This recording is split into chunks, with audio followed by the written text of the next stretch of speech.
Magandang gabi po sa ating lahat. Narito po tayo sa every Wednesday online service natin. Ito po ang inyong lingkod, Pastor Romy Ulaso ng Pateros Evangelical Church. Sa gabi ng pag-uusapan po natin is tungkol po sa tinatawag nating pagpapala. Sino po sa ating gusto rito yung magpapala? Gusto mo na blessing galing kay Lord? Yes. Lahat siguro tayo, wala namang aayaw dito pag sinabi mong blessing o pagpapala. Pero, palaging ganito po ito, palagi ko pong sinasabi ito eh. Parang ganito, gusto mo magkaroon ka ng benepisyo sa SSS, hindi po pwede na sasabihin mo lang gusto ko. Kailangan meron kang gagawin. Ano yung gagawin mo? Magbabayad ka ng contribution mo, palagi ka magpa-file ng mga dapat mong i-file, pagka binata ka pa, wala pa tinatawag tayong iwan. Pero pag meron ng asawa, may pamilya ka na, may tinatawag tayong iwan. Ano yung iwan? Nandun nakalagay yung kung sino yung mga beneficiary doon sa pagkakaroon mo ng tinatawag nating benefits. Ganun din po sa Panginoon. Meron tayong gagawin kung talagang gusto natin na i-bless tayo ng Lord. Pero bago tayo magpatuloy, lalapit muna tayo sa ating Panginoon. Hingi tayo sa pinanggagalingan ng blessing. Panginoon, maraming salamat sa buong araw na ito. Ikaw ang nag-ingat sa amin. Kinatagpo mo lahat ng aming pangangailangan. Salamat sa buong araw na ito. Nakita namin kung paano ka gumawa at kumilos. In-amaze mo kami. Binigyan mo kami ng experience na napakaganda. At ngayon, sa gabing ito, tutungan kami sa pag-aaral ng iyong salita. Alam po namin, Panginoon, na again, meron kang mga bagay na gustong ipaalala. May mga bagay kang gusto mo na malaman namin sapagkat gusto namin na pagpapala eh. So dahil gusto namin ng pagpapala, ituturo mo po sa amin, papaunawa mo po sa amin ang inyong salita. Again, maraming salamat po. Dahil ito isang pagpapala na makita namin kung ano yung gusto mo pong sabihin at gusto mong gawin po namin. In Jesus' name we pray. Amen. Unang-una, parang gusto sinasabi ito, gusto mo pagpalain ka ng magulang mo, gawin mo kung ano yung gusto nila. Tama? Gusto ng nanay mo, mag-aral kang mabuti. Magulang mo, tatay mo. So gusto nila yon. Again, kung titignan mo, bakit gusto nila na gustuhin mo rin yon? Na sumunod ka sa kanila? Kasi gusto nilang pagpalain ka. Ganon din kay Lord. Ano yung mga bagay na gagawin natin para maranasan natin yung tinatawag na pagpapala galing kay Lord? Unang-una, letter A, maging tapat tayo kay Lord. No? Awit 37:25. Mula sa pagkabatat, ngayong tumanda na, sa tanang buhay ko'y walang nabalita na sa taong tapat ang Diyos ay nagpabaya o ang anak niya ay naging hampas lupa. Ganda. Dito pa lang sabi rito, mula pagkabata. Ibig sabihin ng pagkabata rito, hindi pwedeng physical, pero yung simula pa lang na naglilingkod ka sa Panginoon, tumanda ka na, hindi ka pagkukulangin. No? Lahat ng kailangan natin ipagkakaloob ng Diyos. Ang sabi niya rito, hindi niya tayo gagawing hampas lupa. Malalim na Tagalog, ano? Ibig sabihin po ng hampas lupa, talagang hirap na hirap ka sa buhay. Yung halos wala kang makain. Pero ito, sabi gano'n, kapag tayo naging tapat, no? Ginawa natin dapat natin gawin, makikita natin yung kapangyarihan ng Diyos. Kaya naman, sabi ng salita ng Diyos, huwag rin tayong maging gahaman sa mga kayamanan dito sa mundong ito. Sabi niya rito sa Hebreo 13:5-6, huwag kayong magbukang pera, gahaman, at masiyahan na kayo sa anumang nasa inyo. Ang satisfaction po nang gagaling kay Lord. Ang pagpapala po nang gagaling kay Lord. So kung anong meron sa atin, ibig sabihin niya ang nararapat na para sa atin. Sapagkat sinabi ng Diyos, hindi kita iiwan ni pababayaan man. Kaya't malakas ang loob nating nasasabi, ang Panginoon ang tumutulong sa akin, hindi ako matatakot, anong magagawa sa akin ng tao. Dito sinasabi na hindi tayo pagkukulangin ng Lord. At ang sabi rito, huwag daw tayong magbukhang pera. Nakakatakot pag sinabihan ka ng isang kaibigan mo, kamukha mo si Aquino. Oh, akala mo proud ka kung minsan, di ba, no? Yung pala mukha kang pera. Ano ba yung pera na Aquino? Bahala na kayo magsabi dyan. No? Masiyahan tayo sa anumang meron tayo. Bakit? Kasi, kagaya ng sinabi natin kanina, hindi tayo pagkukulangin ng Lord. Alam nyo kung minsan evaluate po ninyo, bakit kaya nagkukulang? Hindi tayo magaling na hindi tayo nagiging maayos na steward doon sa binibigay ng ating Diyos. Dapat pag-pray po natin, sama natin sa prayer yun. Kung ano yung binibigay sa ating na Lord, pagkasyahin natin. Pagkasyahin natin. Pero again, sabi nito, hindi tayo pababayaan ng Lord. Una, gusto mo na pagpalain ka ng Lord, maging tapat tayo sa Kanya. Pangalawa, sabi nga rito, maging mabuti sa gawain. Awit 37:27. Masama itakwil, mabuti ang gawin, upang manahan ka lagi sa lupain. So again, sinasabi rito ng ating Panginoon, kung saan tayo nakatayo, kung saan tayo pinagpala ng Lord, mananahan tayo ron, basta gawin lang natin yung mabuti. Magpatuloy tayong gumawa ng mabuti. No? Kaya sinabi niya rito sa 3 John 1:11, minamahal, huwag mo tularan ng masama. Sa halip, tularan mo ang mabuti, sapagkat ang gumagawa ng mabuti ay sa Diyos. Ang gumagawa ng masama ay hindi pa nakakita sa Diyos. So kung sinasabi natin na nakita na natin, alam na natin ang salita ng Diyos, dapat maging mabuti tayo sa gawain. No? Maging mabuti tayo sa gawain. Kasi kapag mabuti ang ating ginawin, ang sabihin, hindi raw tayo itatakwil. No, bagkus, mananahan tayo sa lupa at makikita natin, mag-i-enjoy tayo sa environment na meron po tayo. Hindi po pwedeng hindi gawin ng Diyos yan dahil gusto ng Lord ibigay ang pinaka-the best sa lahat ng mga tao na nagiging tapat at mabuti ang gawain. Gusto natin ng pagpapala, maging tapat, maging mabuti sa gawain. Pangatlo, maging wasto sa gawa. Pwede kasing mabuti ka sa gawain, pero hindi wasto ang ginagawa mo. No, hindi tama. Sabi rito sa Awit 37:28, ang lahat ng taong wasto ang gawain ay mahal ni Yahweh.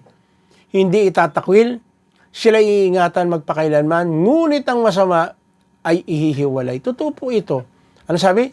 Iingatan magpakailanman. Kaya palagi pong sinasabi natin dito sa gawain natin, yung atin pong pagpapala, hindi lang dito, hanggang kabilang buhay. Bakit? Kasi sabi rito, magpakailanman eh. Di ba darating ang time, matatapos po yung natin dito? Yung atin pong kontrata dito sa mundong ito? Aalis tayo. Saan tayo pupunta? Pupunta po tayo doon sa magpakailanman. Hanggang sa dulo ng walang hanggan, sasamahan tayo ng ating Panginoon. Kapag wasto ang gawa. Kaya nga sabi niya sa Awit 97:10, mahal ni Yahweh ang lahat ng namumuhay sa masama. Siya ang nag-iingat sa buhay ng malingkod niya. Sa kamay ng mga buktot, tiyak na ililigtas niya. So kapag wasto pala ang ginagawa natin, pagpapatunay ito, gagawin natin, namumuhay tayo sa paggawa ng masama. No? At iingatan tayo ng ating Panginoon. No? Ililigtas niya tayo. Hindi ba isang pagpapala ito? Isang pagpapala na tayo iingatan, ililigtas, dadalhin tayo kapag mabuti at wasto at tapat tayo sa ating Panginoon. Pero salamat dahil ang ating Panginoon ay napakabuti. Tinuro niya sa atin para tayo ay magkaroon ng totoong tinatawag na kaugnayan sa Kanya. Ano ba yung pinakawasto na pwede nating gawin? No, pinakatama na gawin natin. No? Para tayo maging mabuti sa harapan ng Diyos. Isa lang, aminin natin. Aminin natin na tayo nagkasala. Aminin natin nagkamali. Kaya sabi niya rito sa unang 1:9, subalit kung pinapahayag natin ang ating mga kasalanan, patatawarin tayo ng Diyos at dilinisin tayo sa lahat ng ating kasalanan sapagkat siya'y tapat at matuwid. So, base dito, gusto lang ng Lord, aminin natin yung pagkakamali natin. Gusto ng Lord, magpakumbaba tayo. No? Humingi tayo ng tawad sa ating Panginoon. Kapatid, Hindi ibig sabihin na akala natin yung mga tao lang, minsan nagtuturo tayo eh. Hindi, dapat yan humingi ng tao dahil makasalanan yan.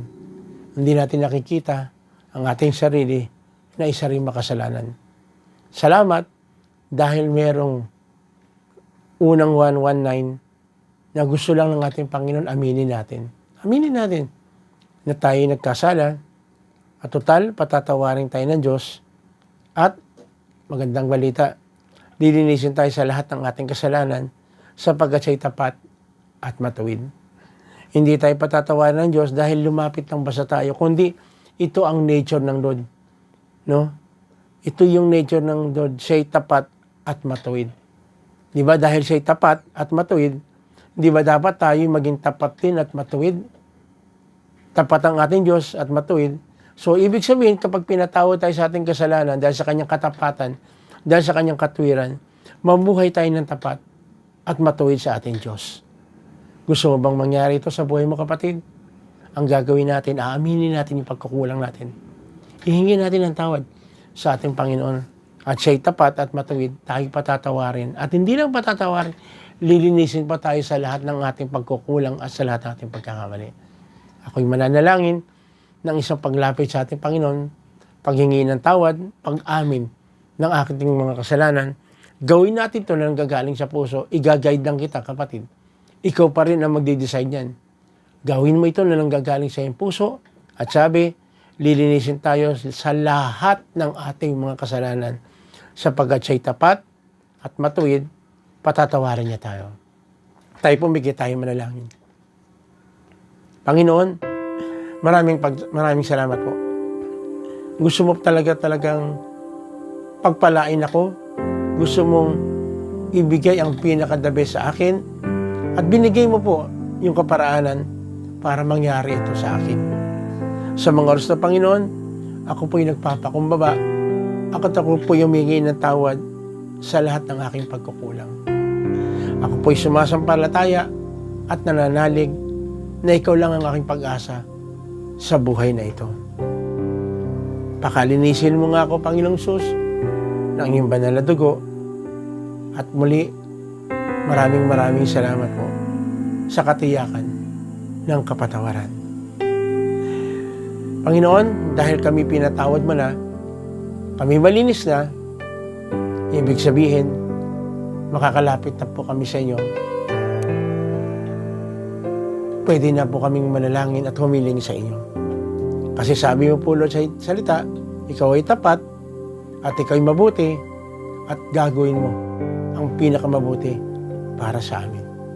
Sa mga oras ito, kapatid, meron kang pisikal na karamdaman, ito yung pagkakataon na pwede tayo humingi sa Panginoon ng ating kagalingan. Sige, lumapit ka. Sabihin mo sa ating Panginoon na gusto mo ng kagalingan. Yes. Yes. Panginoon, naririnig niyo po ang karaingan ng aking kapatid.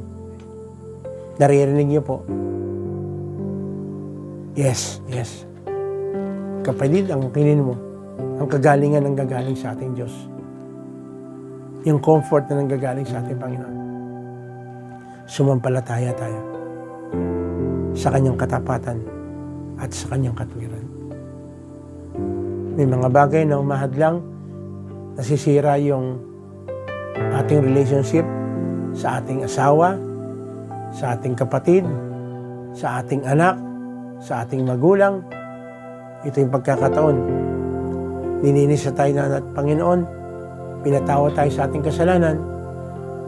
Kapatid, isang pagpapala ang marunong din tayo magpatawad sa ating kapwa, sa mga tao nagkamali sa atin. Maaaring napakabigat yan, pero hayaan mo na si Lord ang tumunaw sa matigas nating puso. Palambutin ng Lord ang ating puso. Kasi ayaw ng Lord na meron tayong kimkim na galit kahit kanino man tao. Gusto ng Lord manatiling pag-ibig at pagmamahal sa atin. At mismo ang ating Panginoon, nag-set siya ng example. Nung siya'y nakapako sa krus, hindi pa tayo humingi ng tawad, pinatawad na niya tayo sa ating kasalanan.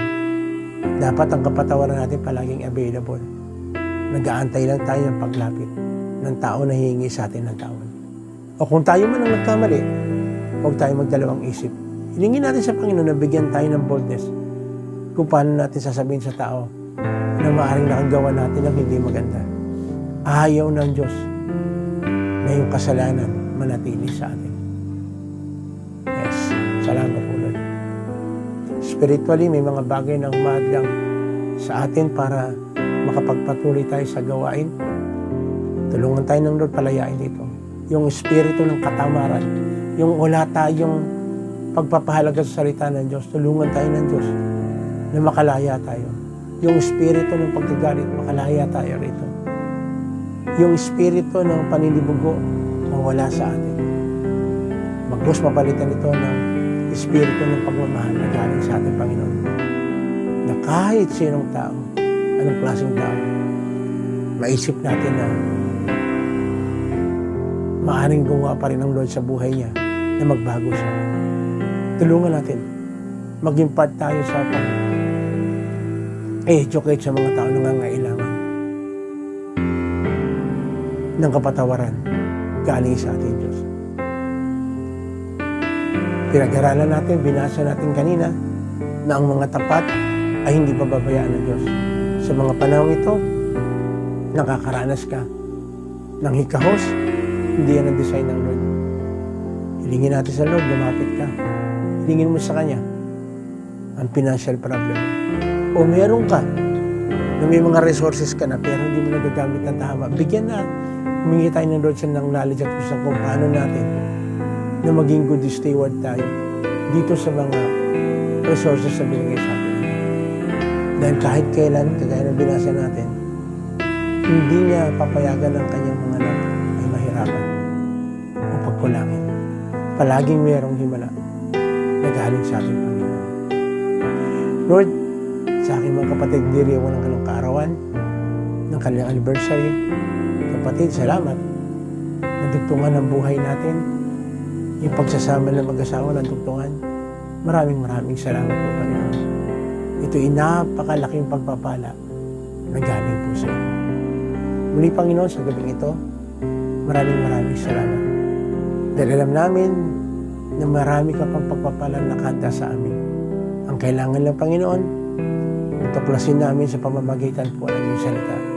Magpatuloy kami sa inyong pasalita para mabuting gawin, para mabuti ang palaging gagawin namin at maging wasto kami sa lahat ng aming ginagawa. Muli, Panginoon, salamat po. Inaangkin po namin na gagawin mo ang lahat ng bagay na ito kasi hinihiling po namin ito. Sa pangalan ng aming Panginoong Sus, lahat po tayo, anak ng Diyos, magsabi ng Amen.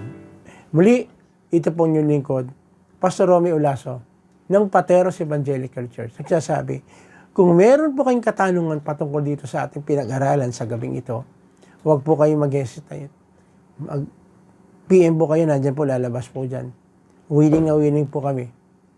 No? Nakatagpuin yung inyong pangangailangan. Willing po kami na ipaliwanag sa inyo kung meron po kayong katanungan. At kung kayo naman po ay may mga prayer request, lalo meron kayong karamdaman, huwag po kayo magtubili na i-PM din po kami. Nandyan pa rin sa gustong-gusto namin ipanalangin kayo. Kung meron kayong mga struggle, tulungan tayo ng Diyos. Kaya na rin, kapag kayo naman po ay nakaranas ng kagalingan sa pamamagitan ng programang ito, please, paki-PM po kami. Dahil ito po ay magiging kalakasan namin. Ito po ay magiging daan para lalo namin ipagpatuloy ang ganitong mga gawain. Muli, ito po yung lingkod, Pastor Romy Olaso, ng Pateros Evangelical Church, nagsasabi, pagpalain po tayo ng ating Panginoong Hesus.